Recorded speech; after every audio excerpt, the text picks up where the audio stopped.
Hello friends, Assalamu alaikum. It's me, Montessori trainer Sheikh Ariba. I hope friends you all are good. Today I have a very nice activity for you, and the activity relates from art and craft. So today's activity is, today we are going to make a clip using glitter sheet. So friends, let's start the pencil, one scale, one white glitter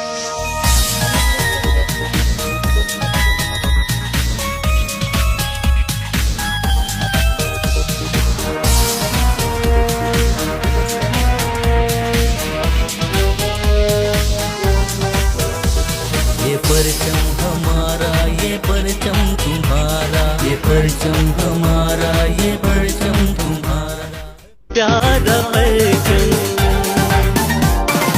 हमारा परचम, ये प्यारा परचम, ये परचमों में अजीम परचम, ये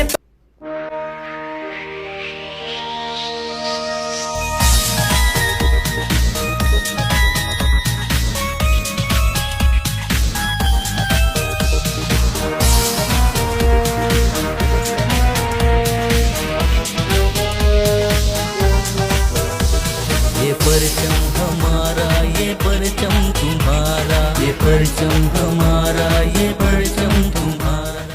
प्यारा परचम हमारा परचम, ये प्यारा परचम, ये परचमों में अजीम परचम,